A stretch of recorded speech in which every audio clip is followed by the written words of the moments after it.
This man walking down is Ray Price. Now he just sort of breaks into a canter. The blue and gold, plenty of it here today.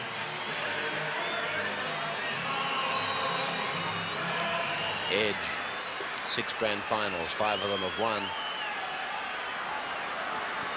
Sterling. Just checking out the bomb material, and there's Mr. Perpetual Motion.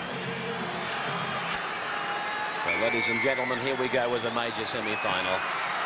They've played twice this year, as I told you. Canterbury won the first encounter by 2, Parramatta the second by 1. The ball is played by Growth, and Edge goes away to the blind. 16 is Batiste. Big day for Paul Langmack. Peter Wynn hits it up on the blind. Kelly is the front row forward for Canterbury, playing in 11 as Sterling kicks to get it out of there. Potter comes racing around. Bounce beats him. Peter Mortimer's got the ball. Tackled by one of his workmates, actually, Steve Ella. They both work for the Rothmans people. Penalty to Canterbury. Parramatta inside the 5.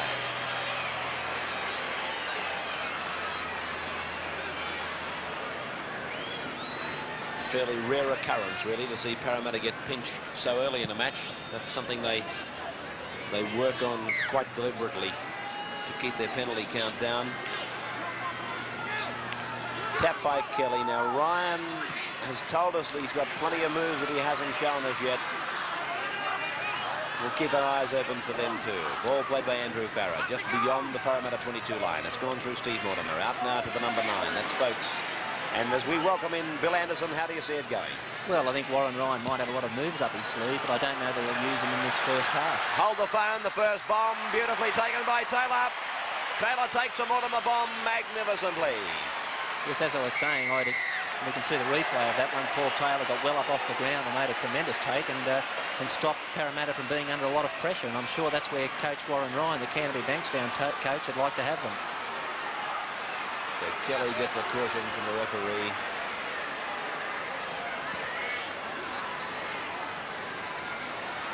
John Money, the coach of Parramatta, flanked there by a man called Ken Wilson, who did so well with Newtown and played with the Newtown side in the 81 grand final. And you might have read a lot about Parramatta's ability to block down the St George kicking game last week. Let me tell you, John Money believes very strongly that it was all the work of Ken Wilson. Edge through Taylor. Kenny. Now it's Cronin. Run round. Kenny puts it on the chest of Ella. Ella's in a touch just outside the 22. I don't expect Canterbury Bankstown to open up very much in this first half. I think they'll play a tight, tough, aggressive first half, but in the second half they should bring Darryl Broman onto the field, and I think then we'll see new Canterbury Bankstown and they'll open the game up. Do you expect Parramatta to do the same with Muggleton? Well, I'm sure that they've also left their playmaker Parramatta in John Muggleton off the field for the same reason. They brought Chris Phelan in, who's a strong, vigorous player, and I expect to see them also try to open the game up as it progresses. Chris Mortimer was taken heavily by Ray Price. Steve Mortimer switches play to the blind. Potter's there. Wrapped up by the number 19. That's Phelan. Mayer's over the top. Tunks is the dummy half. Kelly goes for a run. Gains 5, but he's pushed back 2. Price, jerk, Phelan, driving in, anxious for work in the early moments. Lamb turns it inside. Langmack goes ahead, puts it down on the 22. Tunks comes up with it, but Mayers has got him together with Phelan. Played by Tunks now. Swept away for Batiste. 5 tackles gone for Canterbury. Watch for the bomb. Now they're going for a drop goal. These were the tactics they used in the first round. Terry Lamb has missed it. They popped over 2 drop goals in that first round encounter at Belmore. And I think I said at that time, why more teams don't try it is beyond me, but that time it didn't quite work out for Canterbury. Pretty hard to go through a defence line when they're very fresh. So why not go over the top of them, particularly with a drop goal? Brings you a point. Price plays it. Phelan runs it. Bit of ground there made by Parramatta. Couple of dummy half runs. They've gained about 12 metres. They're up near the halfway. Through Sterling to Kenny. Kenny, short ball for Wynn. Wynn driven hard. Put down by Paul Langmack. Good tackle by the youngster. Batiste came over the top. Cronin's the dummy half. Mears goes up. Takes them on. Batiste meets him. They're right on the halfway. Parramatta will put up probably the midfield bomb. It's with Michael Cronin. He's going for the touchline. It's a big kick into the M.A. Noble corner. Cronin's kick is going to find touch. It'll be a scrum, 11 metres out from the Canterbury line. Good kick by Cronin.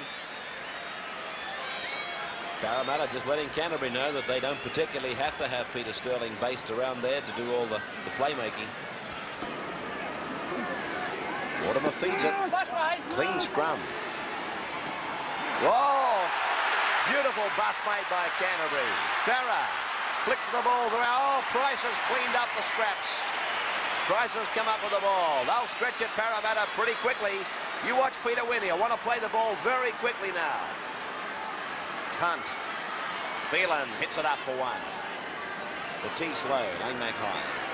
Edge dummy half. Goes for a scamper. Stephen Edge makes 5. Referee says 4 tackles gone. Taylor is the dummy half. Across for Sterling. Now for Kenny. Kenny, he's gone through. He's got support. Oh, Groth's got the ball now. And Groth is beautifully taken by O'Brien. I thought they were home, Parramatta. Sterling, up goes the bomb. Canterbury milling around, giving cover. Neil Hunt's in there. It's a try. That's a try for Ray Price. Came off Hunt, back to Price, and Parramatta have scored first.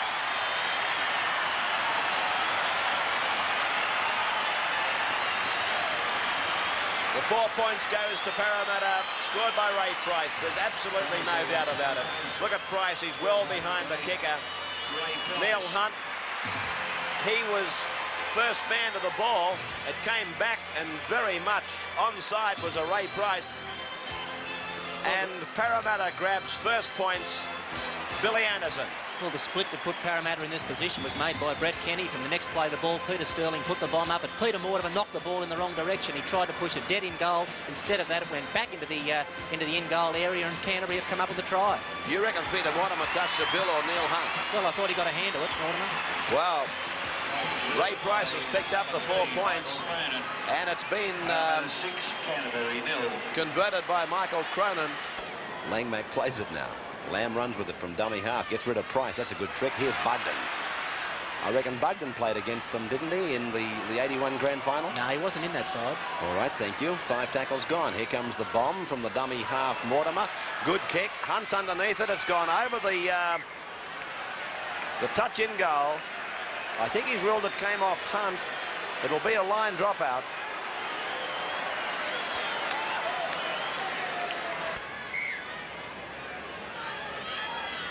Here's Ella now with the dropout. It's not a bad drop kick, you know, for a rugby league player.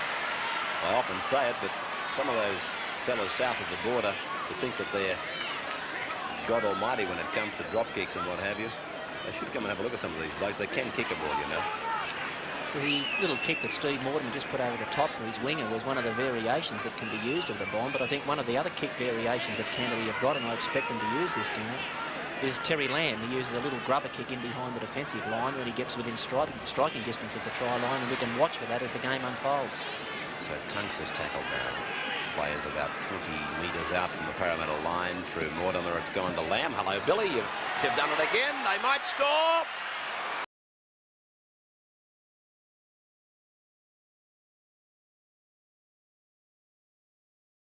No, oh dear.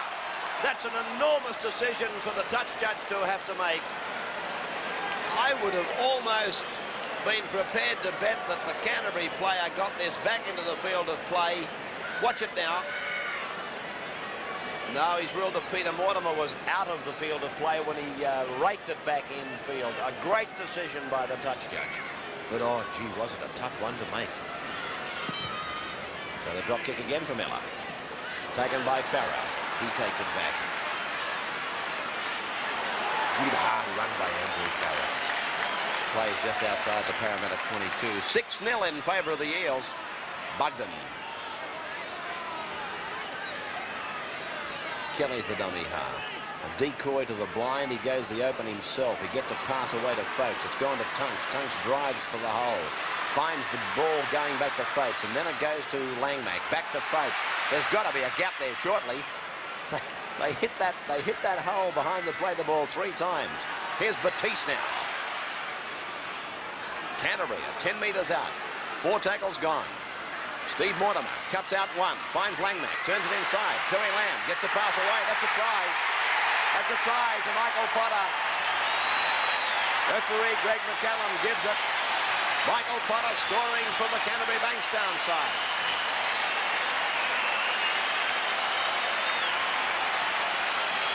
Well, they worked for it, and they got it. It was Mortimer who cut out Tunks. Langmack spun it back inside for Lamb. He got away from the tackle from Ella, and he found Potter, and Potter went over the line with Eric Growth hanging on. Canterbury Bankstown had pressure on here for 3 sets of 6, and finally Parramatta cracked, but it was a beautiful inside ball by Paul Langmack that put the try on. He found Terry Lamb in the little channel on the inside, who then picked up subsequently Michael Potter. Growth hit him, but he was far too close to the line, and in he goes. So Michael Potter is the try scorer, and what a year it's been for him. Talk about a jack to a king.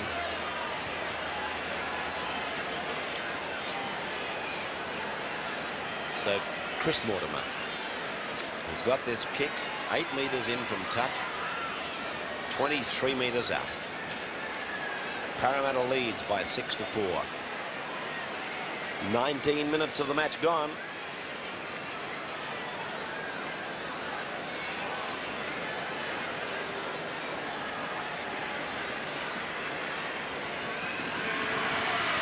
Kick by Chris Mortimer. Looks good in flight, doesn't it? He's got it. Great kick. Tremendous kick by Chris Mortimer. 6 points all the score. NEC big game. Major semi-final.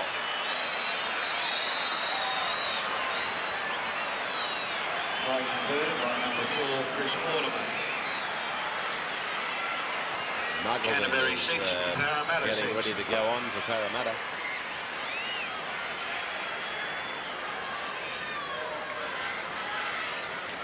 Cronin now restarting, sending it down to Stephen Folks outside the 22 and beyond. He actually crawled for about 5 metres. He probably could have worked for a penalty then, Stephen Folks, from the kick-off. The ball was almost out on the full. If he'd have put 1 foot on the touchline and reached in and caught the ball on the full, he would have got a penalty from halfway. Tunks is tackled now, just short of the halfway. Muggleton's on the sideline, and Warren Ryan is going to counter. He's got Daryl Bowman ready. So it would seem that Phelan and Batiste were simply set out there for the first 20 to do their bit. Here's Batiste. Batiste. He's lost the ball. Scrum to go down, 5 metres away from the Parramatta line. Replacements go on Daryl Bowman and John Muggleton. It's like a game of chess, isn't it? Yeah, it certainly is. I can understand why the 2 coaches would like the players on that they've sent onto the field, but the 2 players that are coming off, surprisingly, Batiste for Canterbury and Phelan for Parramatta, have been 2 of the best players on the field for their respective teams.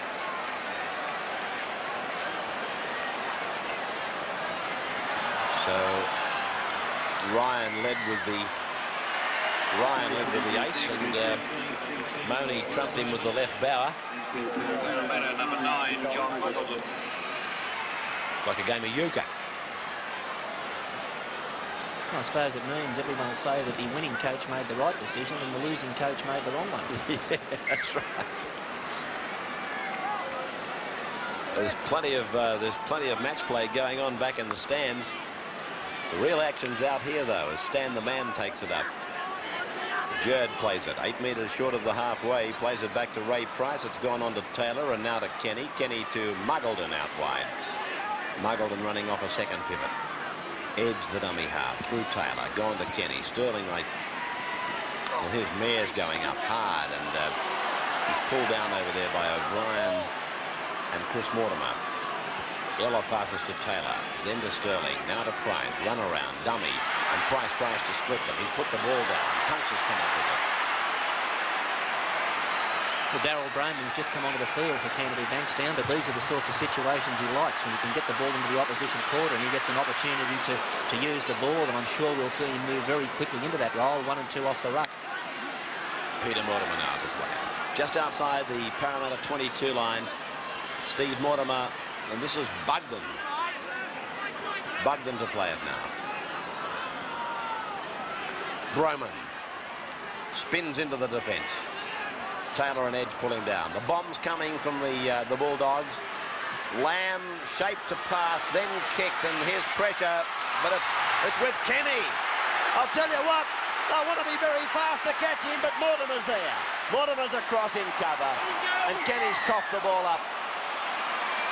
But it's a penalty to Parramatta. And that shows you the importance of a chase with your kick. Canterbury Bankstown put up the chase, and they had a couple of chases directly on the ball, but they had no one back in defence in a second wave. And Kenny set his sights on the try line. Away he went. And it was only the speed of Steve Mortimer from behind that was only able to pull him down. So Parramatta taking the tap, and Gross is going to take it. Peter Wynn's going to go for a run. Beats me why Gross doesn't take those himself, you know. I'm sure the opposition are glad that he doesn't. I can't work it out. I really can't why a bloke like Gross wouldn't go in there and take a run like that instead of a forward having to do it all the time. Out through Taylor to Cronin. He dummies back to Taylor. He looks to make the split, Michael Cronin, but gee, they've been sweating on him. They're not going to let Cronin move, are they? They're not. They're using a good system of defence against him. The first man goes in low, and the second man over the top is attacking the ball, which means that Cronin really has got a lock up to protect it rather than try to offload. Played by Mears. Ella to Sterling. Sterling to Price. Price, short ball for Cronin, but everywhere Cronin goes. You can see again the players coming in over the top. Their hands are moving in, ferreting for the ball, and Cronin just got to jam it in against his chest to keep possession. Well, what are they going to do? Well, what they'll do if the Canterbury centres continue to move up quick is they'll have to employ a grubber. Great kick by Sterling, Bill. Yeah. Good kick by Sterling. He's found it 5 out. And that's exactly what they've got to do. They've got to use a kicking game in behind the Canterbury Bankstown backs to stop them coming up as quickly. In other words, put them into a state of confusion, if that's possible. But the way it's going, it's just almost a waste of time giving the ball to Michael Cronin. The Canterbury defence is just so good. So it's fed by Canterbury. McCallum wants it again. Young referee having, well, his biggest match, I would think. And doing a good job. He might give a penalty here. No, he's allowed it to go. Canterbury won the scrum, but I was looking at a couple of players lying on the ground. In fact, they're just getting up now. Mark Bugden and Peter Tunks. I thought he might have pinched them for being down in the scrum. Oh, that's a Parramatta ball for mine. If McCallum has seen it, no, he's going to knock on. He must have thought that O'Brien came up with it. He did. So the scrum will go down with a Parramatta feed and a Parramatta loose head about 8 metres inside the Canterbury 22. This is a very dangerous situation for Canterbury now. Yes, it is, and this is where you win and lose semi-finals, to get into the opposition quarter, wait for a mistake, and Parramatta have done that. Canterbury have made the mistake, and now they've got the chance with the feed to get the ball. Yeah. Well, how can he give that penalty? How can he give that penalty? Fair dinkum, he's got Parramatta for screwing the scrum. Bugden, I didn't say anything because I thought the picture was telling the story. He went in with a loose arm and he was lying on the ground practically, and Parramatta have suffered the penalty for a Canterbury hooker going in with a loose arm and almost sitting on the ground. There are something like 40 different penalties that a referee could give at any one time from a scrum, and I suppose they must find it hard to decide which one they're going to penalise and which one they're not. Oh, well, you know, let the viewers tell the story, because the pictures were on the screen. I didn't even say anything. It was pretty obvious what was going on. If that wasn't the first infringement, then I'll eat my hat. Langmack plays the ball. 8 metres his side of the halfway. This is Kelly. Tunks is getting some strapping put on, wrapped around his boot there. Kick and general play looks good from here. Oh, yeah. It's Fettingham taken a divot and gone back in field. Hunt goes across the ground. He gets away from one. He's chased by Chris Mortimer. And Neil Hunt is tackled about 7 metres inside the 22. Played back to Taylor. Spun off to Sterling. Now with Ella. Ella! He's into an opening. Away from another. He's outside the 32-metre line. Penalty to Canterbury.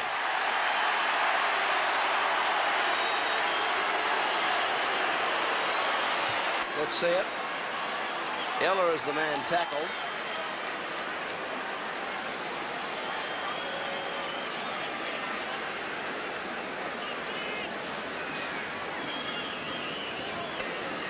He's 3 metres out. Just on a bit of an angle, Chris. Slight breeze in his face. He hits it and he's missed it. I'm sure Paul Taylor was in two minds then whether to try and catch the ball in goal. It would have been a difficult one for him, but he let it go. 6-all. Drop out by Ella. Potter goes back. Sterling's up. Sterling fully aware that you can't give Michael Potter any room to move in. Here's Farah.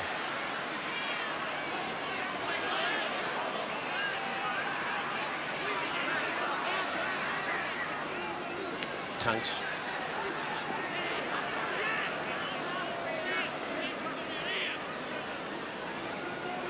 Mortimer. Brunman. Langmack.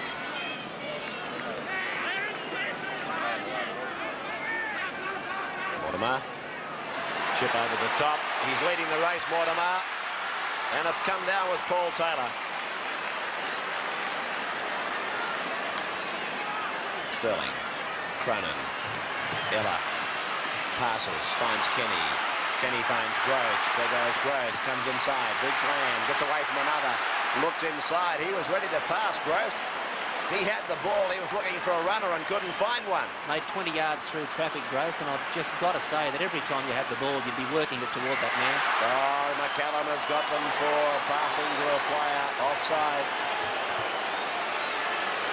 Crowd giving the referee the round of the kitchen. But I reckon the pass was minutely forward. Just looking at Peter Fullingham. He keeps looking at me and, what do you reckon? I think it was just a touch forward. I reckon the referee was right.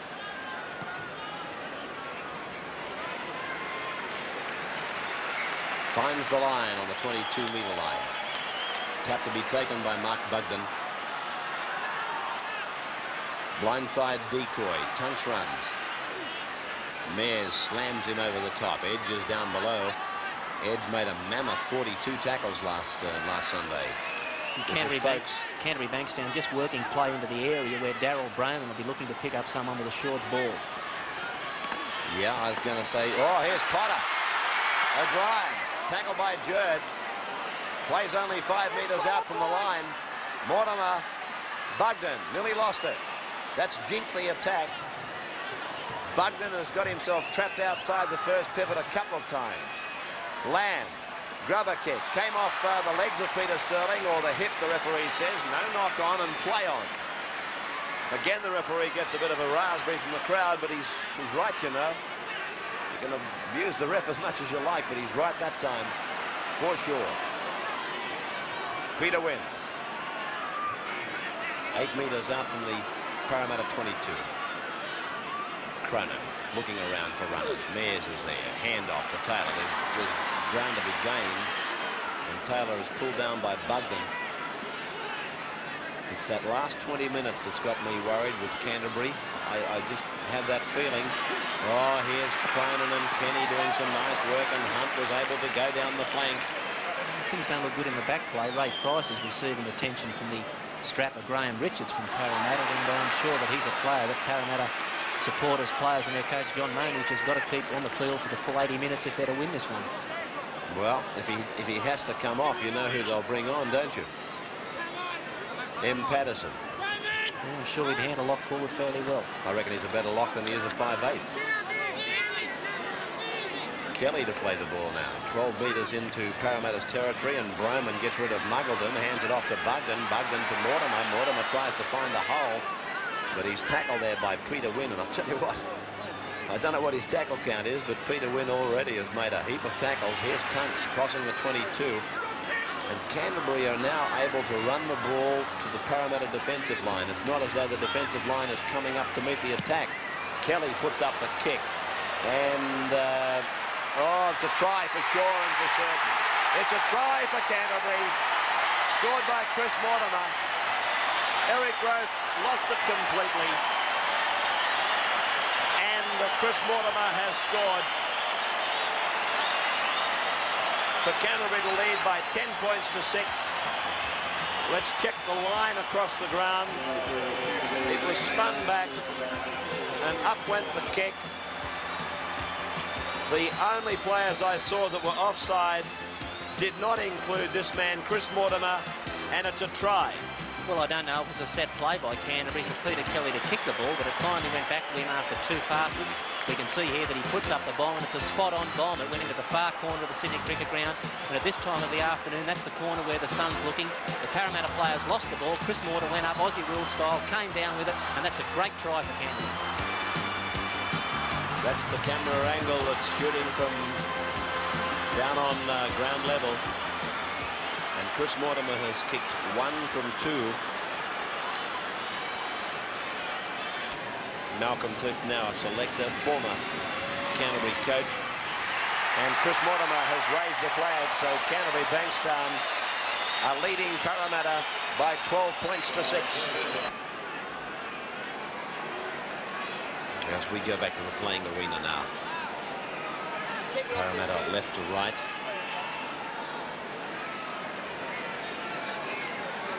Sprees, as I told you in the first half, it's not doing very much. It's going across the ground.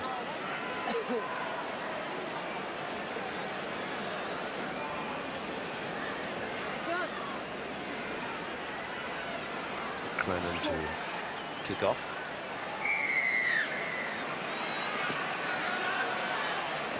Down to Michael Potter. Tackle by Mears. Bramman outside the 22. Kelly. Mortimer's over the halfway. Gross going back for it. He'll cover it up. No, he's lost it. Canterbury might score. Referee says play on. Parramatta will come back with a line dropout. We've seen Mortimer be successful. That sort of a ploy before where he chips over the top, but for mine he should have turned the ball back inside the Folkes and then backed him up once again. But I suppose had Canterbury Bankstown come up with a try, then it would have been the greatest move of all time.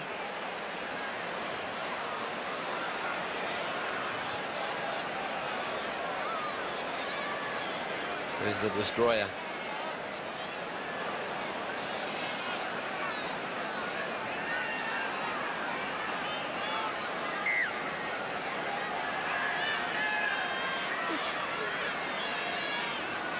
Drop kick by Ella.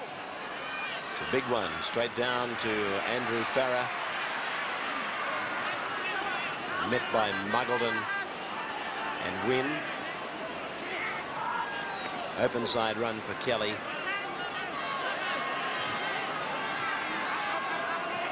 Bramman. This has been a fairly ominous start by Canterbury Bankstown, and Parramatta just going to have to get their defence in order against this big and extremely fast Canterbury outfit. Bugden playing it, only about 10 metres out from the Parramatta line. Oh, Lamb was set for a drop goal. Potter's tackled. And the knock on, so it's a scrum on the 22 line. And I reckon Parramatta will be glad to see that ball.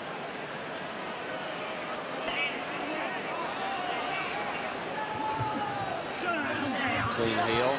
That's one thing I'll say about these last 2 days of football. Kenny sweeping around, finding Ella. Ella to Groth. Groth piling on the power. Ella's on the inside. The Eels really throwing the ball about then. Good run. That tremendous three-quarter line swept into action that time. Price, Mears has gone the wrong way. They had numbers on the other side of the ground. And Hunter's tackled. 32 metres from the Canterbury line. Sterling, Groth. Groth hits it into the middle. Up to the 22 line. To the blind for Peter Wynn. Gets away from Langmack. Gives it to Brett Kenny. He passes and finds Ella. Ella dummies. Gets back into the middle. Loses the ball. Well, they started to put it together.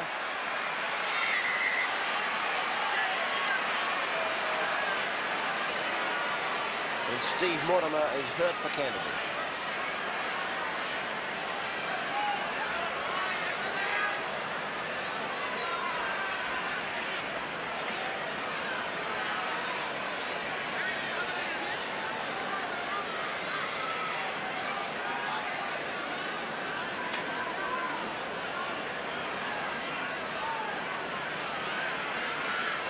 Plenty with it.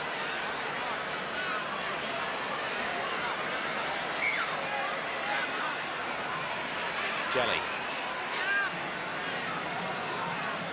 Shadows getting across the cricket ground. Potter, Peter Mortimer. Taken from him by Kenny, a race for the ball. Parramatta's got it, 20 metres out from the Canterbury line. They'll stretch it, Muggleton.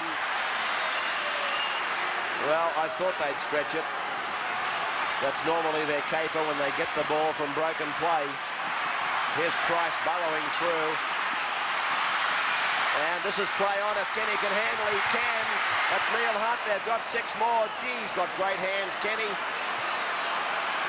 Love to show you that again in stop frame, but we really haven't got the time because Parramatta are throwing everything bar their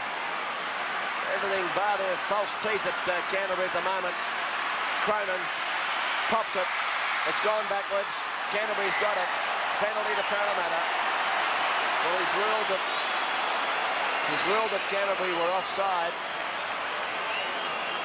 He's obviously ruled that the ball was knocked out of the Parramatta player's grasp by a Canterbury player and then gone to a Canterbury player who was offside. That's the only ruling I can come up with. Cronin's got this kick from right in front.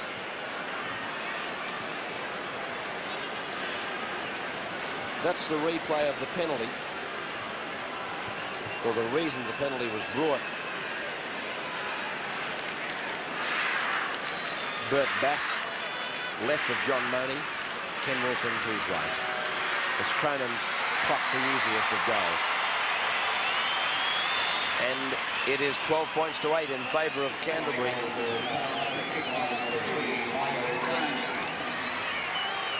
Canterbury 12, Parramatta 8. So Andrew Farah brings it back. They're big, these boys, but every time I look at those ground level shots, they look like giants.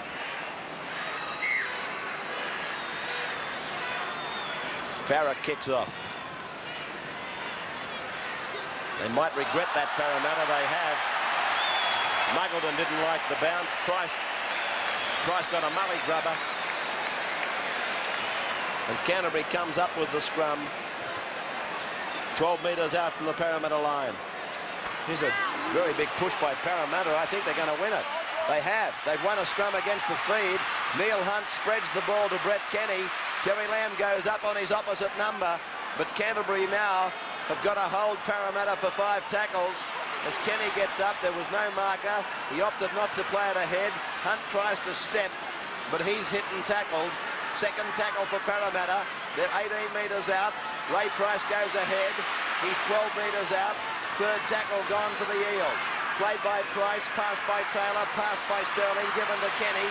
Kenny dummies inside, and Grace heads for the corner. They won't stop the big man. Oh, yes, they have. He's taken the corner post. Well, they certainly didn't stop him, but the corner post did. Well, it was a good effort by Steve Mortimer. He came across and bustled Growth into the corner post. It looked like a try for your life. It wasn't to be the case. We can see Mortimer came from directly behind me, played the ball and launched himself at Growth, and Growth just touched the corner post before getting the ball down. Yeah, good ruling by that touch judge. But, oh, gee, that was very close to 12 points all. Yeah, Canterbury aren't in any hurry to get play restarted either. Crowd are booing Canterbury for their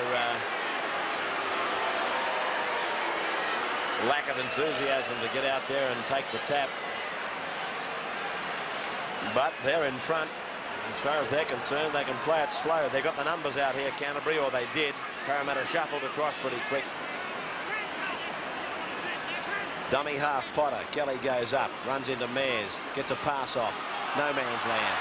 And it's a Parramatta ball. If McCallum sees it the way I do, he's ruled a knock-on.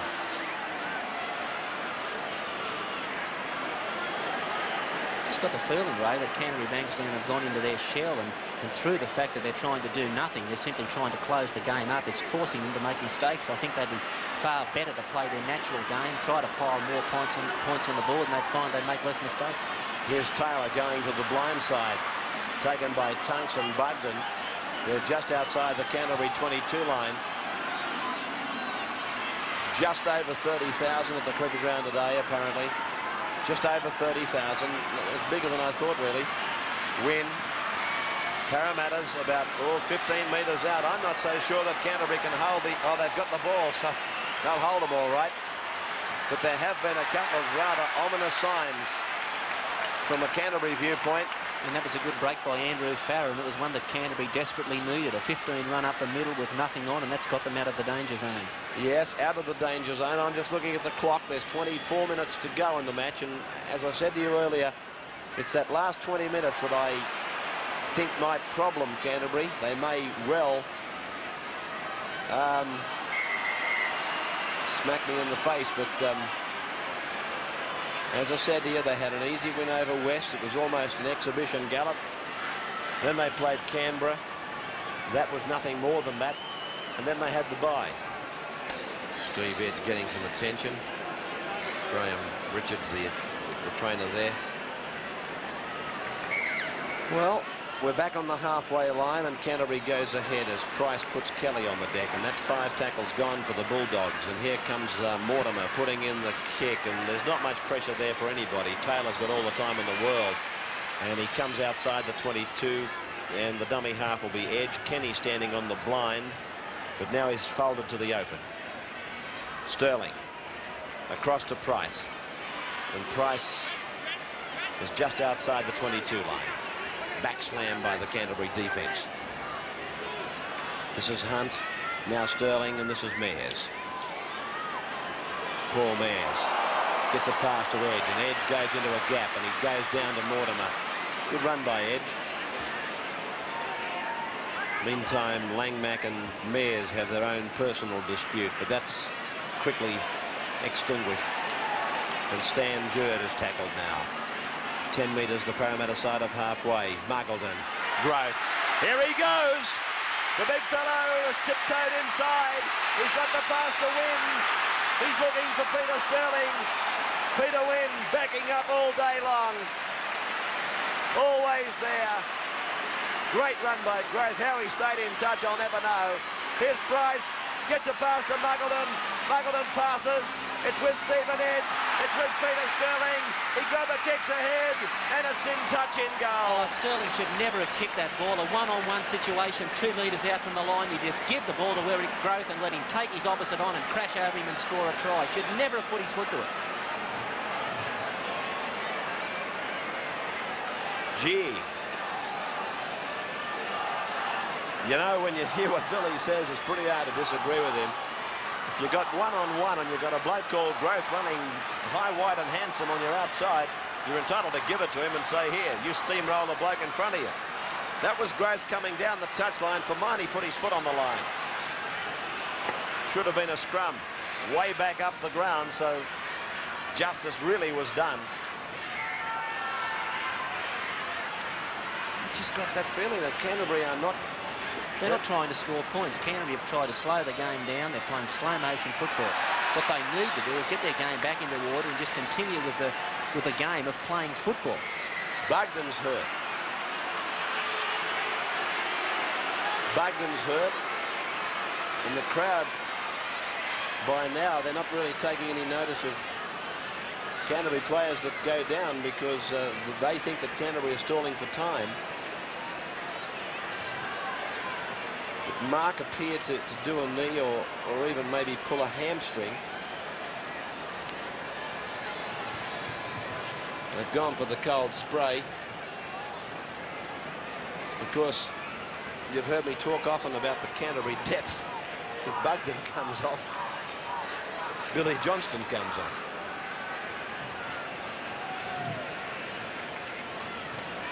Have a listen to this list of reserves they've got.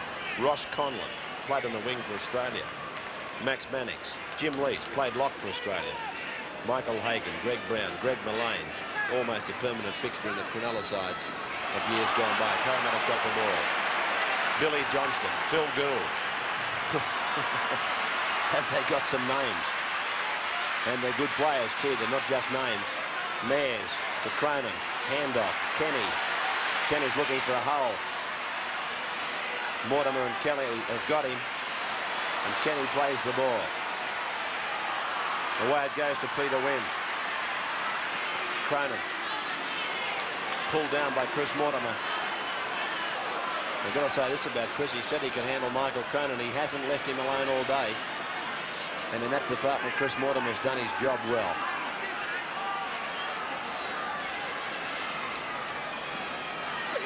Mares goes up, hits Langmack, gets his hip into another, gives it to Stan Jurd. Jurd's tackle. 5 tackles gone for the Eels.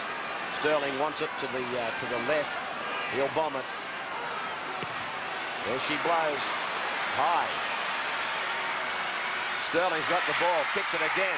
Steve Eller's going after it. There's a chance on.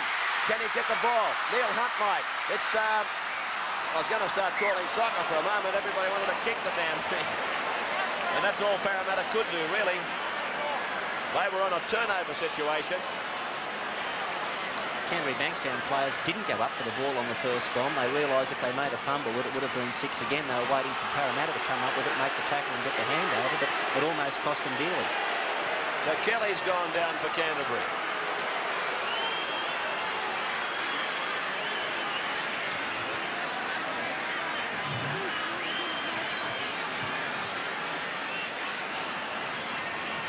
Kelly holding his shoulder.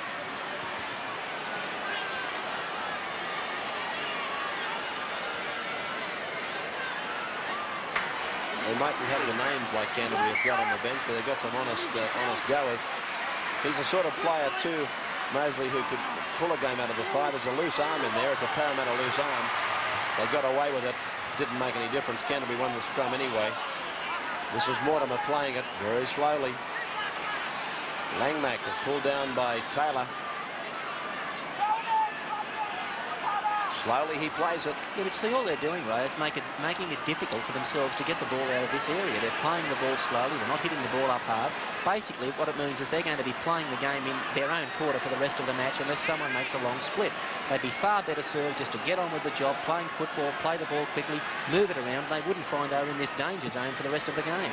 Chris Mortimer kicks. Neil Hunter's folded back, and he'll have a run of about 10 metres before he hits the defence. And there's Terry Lamb with Andrew Farrer. They tackle him just on the Canterbury side of halfway. Cronin goes up, running like a forward, turning it to Sterling, stretched it out to Jurd. Jurd, no gain in ground. Plenty of passing, looked good, but they are still only 3 metres into Canterbury's area. Sterling, run around. Muggleton's got the ball. Ella goes into an opening, and did he run into a nice tackle. Broman almost swallowed Ella. Here goes Price, gaining 10. There's plenty of ground there to be gained if you want to run with it from dummy half. That's something I've noticed about Canterbury today. I don't know whether you have, Bill, but there doesn't seem to be a great deal of urgency from Marker. Marker defence, yeah, well, it may well be that John Maney's recognised that because he's got another player warming up on the sideline now. I think it's Glenn Mansfield, so he's prepared to send plenty of fresh troops onto the field. The big bomb, raked back by Mares. It's come down to Hunt. Hunt's decided to kick. Ella's chasing. Ella might score. No, it's been raked out by O'Brien. It'll be a line drop out. Gee, they've tried that a couple of times. On that last tackle, they've put the kick in and then they've kicked again. It's amazing to watch these great sides, these talented sides in semi-finals, and you sort of say to yourself, gee, they've got to where they are today and they really haven't pulled everything out of the bag yet, but they're starting to show plenty today, both of them. Canterbury in the first half particularly. Now the crowd again are booing because Canterbury are playing very, very slow motion football. They're in front, they're entitled to it. But the crowd doesn't like it. They reckon they paid their money to see football.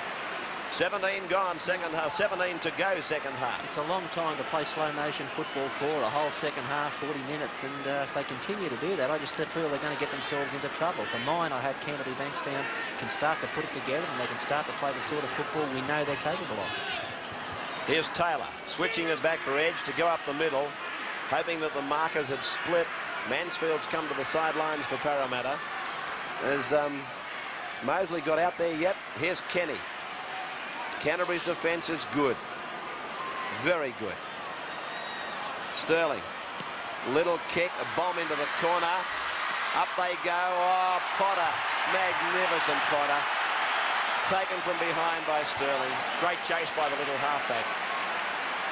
Potter's down on the 22 line. He's injured. Oh, gee, the crowd is starting to get hostile now. The crowd are sick of this.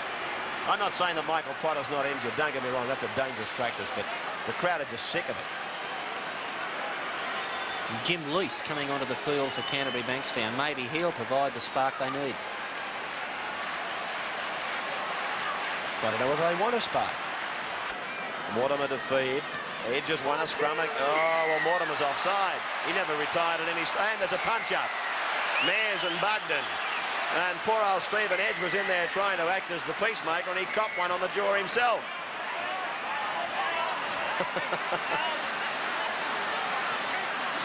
Steve Edge was going to break Mears and Bugden up, and as he went in, he took one on the cheekbone from Bugden.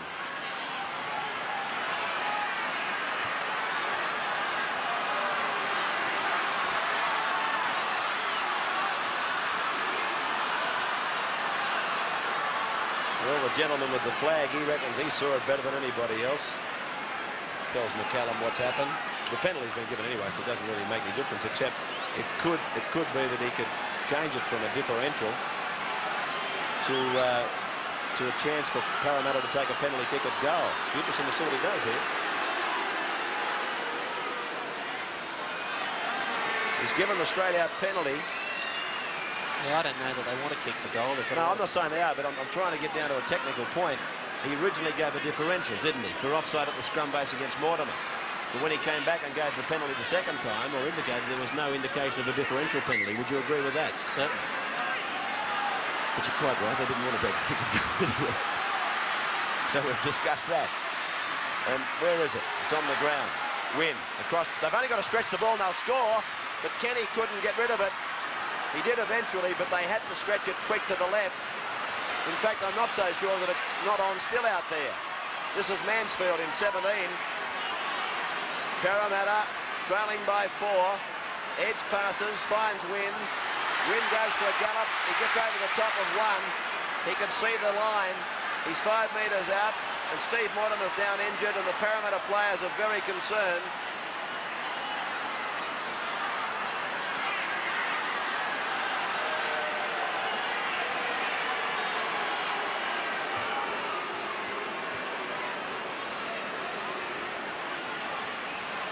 Let's have a look at it. He went for a tackle on Peter Wynn, as far as I know. This was him trying to make the... Oh, he got a knee in the face. Yeah, his technique was bad in that tackle. He got his head in front instead of behind, and they're the consequences. Well, anybody booing Canterbury for go-slow tactics here, if they see that replay later on, they're going to say, gee, I wish I hadn't have done that, because there it is, whooshka. He got his head in front of Peter Wynn's knee, and Peter was travelling at a bit of pace. But at the moment, Steve is in Disneyland. There for a split second, Steve Mortimer was... Well, they're going to take him from the field. They're calling for a stretcher.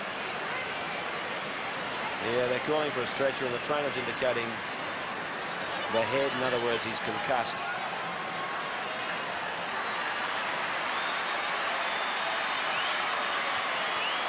Now, what happened? Where do we...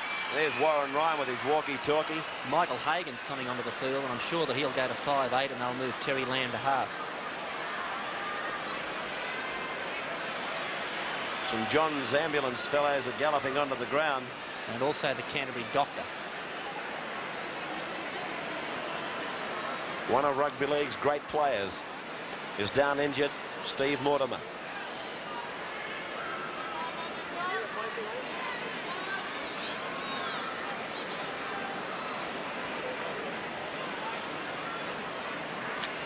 Here's brother Peter getting across from out on his flank.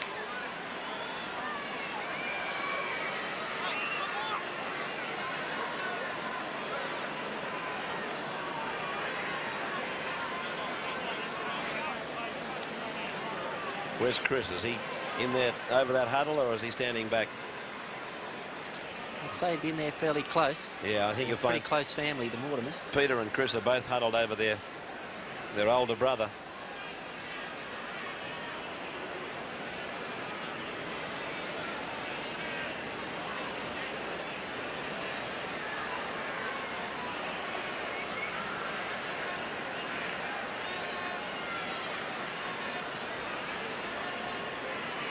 Actually, what Steve did then, I know he's come out of it on the wrong side of the ledger, but he did something similar to what Gary Jack did against Parramatta. You might recall that, who was it, Ella, scored the try? Well, it's got two disadvantages. One, you take the chance of getting a knee in the head, such as happened to Steve Morton on that occasion, but you also can't bring your arm around properly to affect the tackle.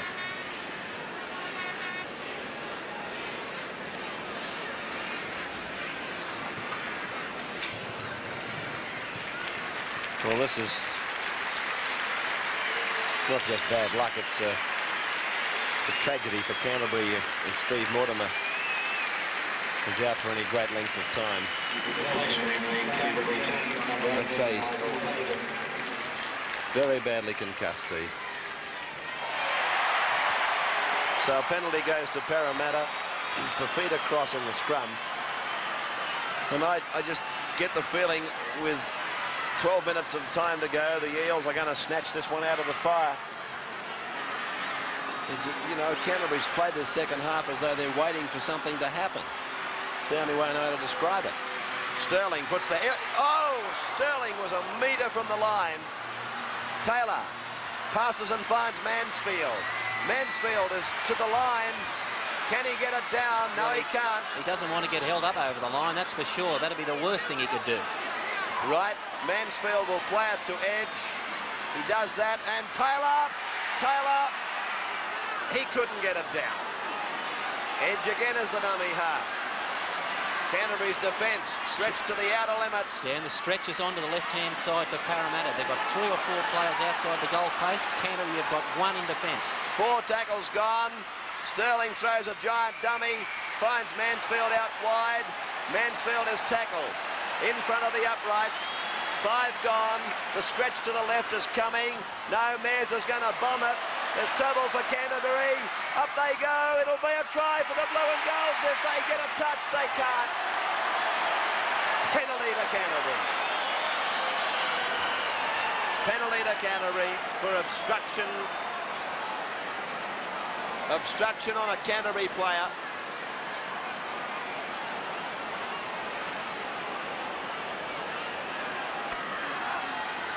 Nine minutes to go. Mears gets a hand off to Edge. 4 tackles gone for the Blue and Golds. Sterling. Muggled it. Cronin.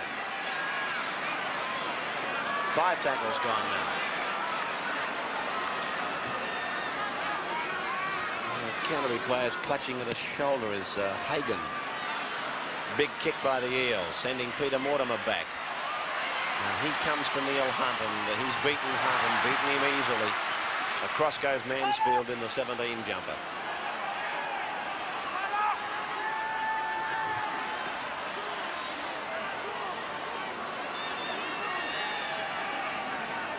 Just thinking back on Michael Mosley, we had him on the field about 20 minutes ago. Whatever happened to him? Still warming up. They put him back in the oven, did they? Here's Kelly. If Mosley's still warming up, he'll be tired. Broman. Ball around the back for Potter. He kicks it. Came off a Parramatta player. And, booted ahead by Lamb. It's play on. Lamb is tackled by Ella. And it's going to be a penalty to Canterbury. And it's amazing the transformation that's come over Canterbury in the last 5 minutes. They've looked for points, and that's enabled them to get the ball out of their own quarter up to where they are now in a good attacking position and a safe position in Parramatta's quarter.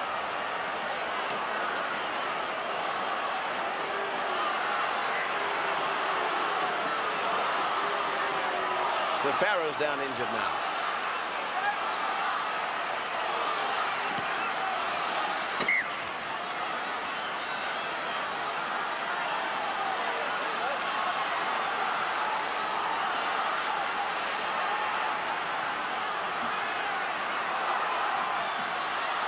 Kelly. 18 is Hagan.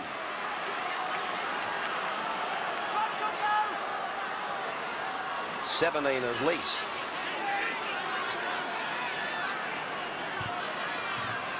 Bugden. Langmack. Inside for Lamb. He's only about 9 metres out from the line. Broman. 4 metres from the line. Folks will score. Folks have scored for Canterbury. The Eels absolutely falling apart there. Canterbury simply but methodically worked it up to the line. And Folks has scored for them. So that has set the seal on this major semi-final. Well, that was all so easy, but look at the job done by Darryl Broman on the Parramatta marker. Taylor tried to get out there to effect a tackle on Folks, and he just wasn't able to. So what are you saying? I'm saying it was a very good tactic by Canterbury Bankstown. They shut the marker out and came up with a try. Folks scores for Canterbury. 16-8. That's the ball game. Just when it looked like they weren't doing enough really to hold onto their lead and subsequently win. Now they'll win for sure.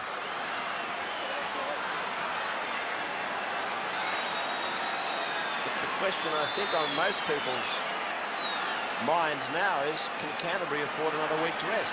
Yes, they could come into the grand final slightly underdone. There's no doubt now that they're going straight into the grand final, and they're going to be playing 2 games in 4 weeks, and I don't know that that's an ideal preparation. Parramatta, a dejected football team at the moment.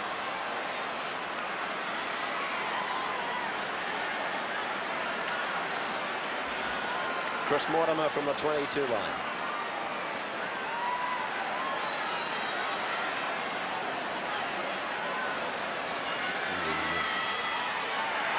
There's the kick. He's missed it.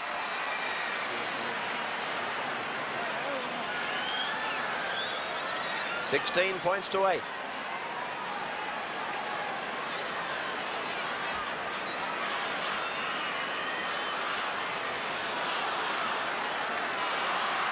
Scoreboard up in front of the Bradman stands, taking a while to catch up.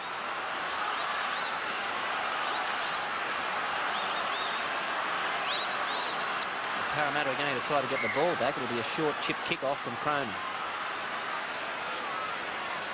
And they've come up with the ball. That's Price with it.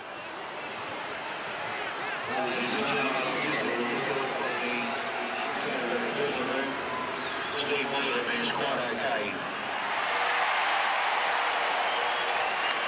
That's an interesting announcement over the PA system, and one that is totally worthwhile. The ground announcer advising the crowd that Steve Mortimer is quite okay after taking that knock on the head. Meantime, Ray Price has picked up a knee in the rib cage.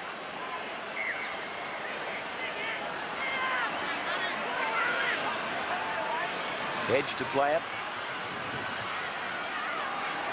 Oh, gee. Sterling was looking for Hunt to come around him. He came around him all right. He knocked the ball out of his hands.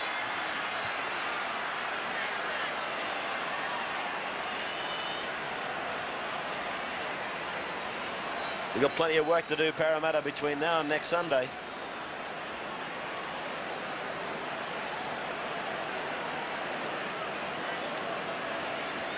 Another Canterbury player injured as the crowd starts to file from the cricket ground.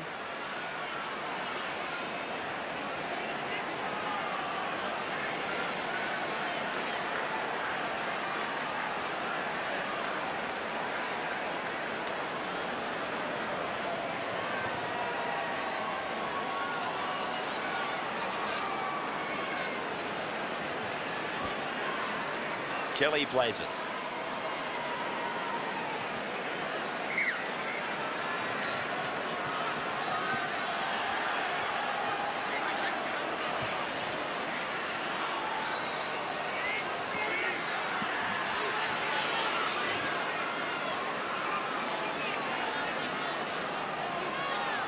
Bugden.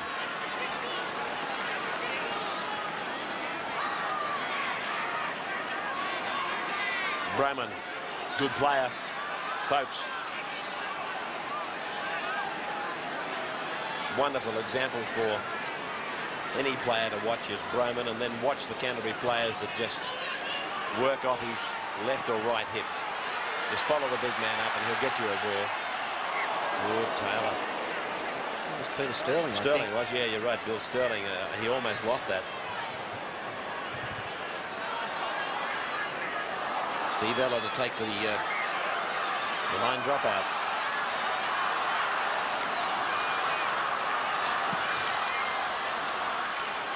Gee, that's a good drop kick by Ella. It went 55 metres.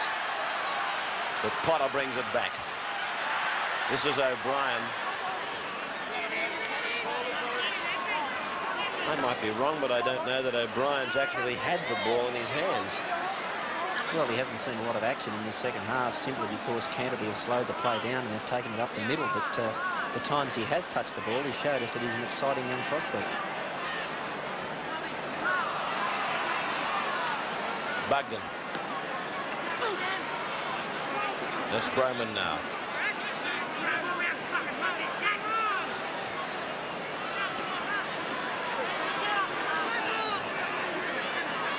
Bill.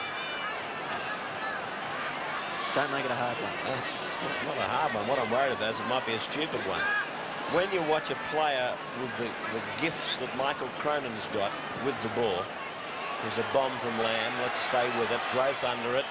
Ooh, pretty chancy take by Eric, but he's managed to take this one to bed with him, so it'll be a line dropout. When you've got a bloke like Cronin who's been so heavily marked by Canterbury today, would there be anything wrong with moving him in one spot to 5/8 and pushing Kenny back out to the centres? Just to give him more time to get No, but I tend to think that if Cronin's being marked heavily, it probably means that there are holes somewhere else, that players are giving more attention to him than the other runners, and I think that what they should have done was the other Parramatta players in the back line should have looked more for holes on their own rather than trying to work off Cronin, because he just wasn't finding them. Gillespie goes on for Langmack and the Canterbury side.